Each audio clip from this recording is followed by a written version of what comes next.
ಆರ್ಯಾಪ್ ಗ್ರಾಮ ಪಂಚಾಯತಿಯ ಉಪಚುನಾವಣೆಯಲ್ಲಿ ವಾರ್ಡ್ 110ರಿಂದ ಉಪಚುನಾವಣೆ ನಡೀಲಿಕ್ಕಿದೆ.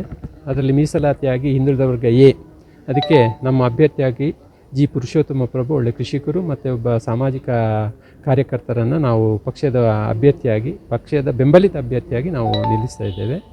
ನಮಗೆ ವಿಶ್ವಾಸ ಇದೆ, ನಮ್ಮ ಪಕ್ಷದ ಕಾಂಗ್ರೆಸ್ ನೇತೃತ್ವದ ಸರ್ಕಾರ ಕೊಟ್ಟಂಥ ಗ್ಯಾರಂಟಿಗಳು ಮತ್ತು ಬಡ ಜನರಿಗೆ ಮತ್ತು ಮಧ್ಯಮ ವರ್ಗಕ್ಕೆ ಮಾಡಿದಂಥ ಉಪಯೋಗದ ನೆನಪು ಖಂಡಿತ ಜನರಿಗೆ ಇರ್ತದೆ. ಈ ನಿಟ್ಟಿನಲ್ಲಿ ಕಳೆದ ಚುನಾವಣೆಯಲ್ಲಿ ಸೋತಿದ್ದರೂ ನಮ್ಮ ವಿಶ್ವಾಸ ಇದೆ, ಈ ಸಲ ನಮ್ಮ ಅಭ್ಯರ್ಥಿ ಖಂಡಿತ ಗೆದ್ದೇ ಗೆಲ್ತಾರೆ. ಆ ಮೂಲಕ ಪಂಚಾಯತ್ನಲ್ಲಿ ನಮ್ಮ ಸದಸ್ಯರು ಕೂಡ ಆಗ್ತಾರೆ ಅಂತ ವಿಶ್ವಾಸ ಇದೆ. ಈ ಬಾರಿ ತ್ರಿಕೋನ ಸ್ಪರ್ಧೆ ಇದೆ, ಪರಿವಾರದ ಬೆಂಬಲಿತ ಅಭ್ಯರ್ಥಿಗಳು ಇದ್ದಾರೆ. ನಮಗೆ ಏನಿಲ್ಲ, ನಾವು ಖಂಡಿತ ಗೆದ್ದೇವೆ. ನಮ್ಮ ಗೆಲುವು ಮಾತ್ರ ಮುಖ್ಯ. ಎಷ್ಟು ಜನ ಅಭ್ಯರ್ಥಿಗಳಿದ್ದರೂ ಅದು ನಮಗೆ ಪ್ರಾಮುಖ್ಯ ಅಲ್ಲ. ನಮ್ಮ ಅಭ್ಯರ್ಥಿಯನ್ನು ಗೆಲ್ಲಿಸುವಂಥ ಕೆಲಸಕ್ಕೆ ನಾವು ಕೈ ಹಾಕ್ತೇವೆ.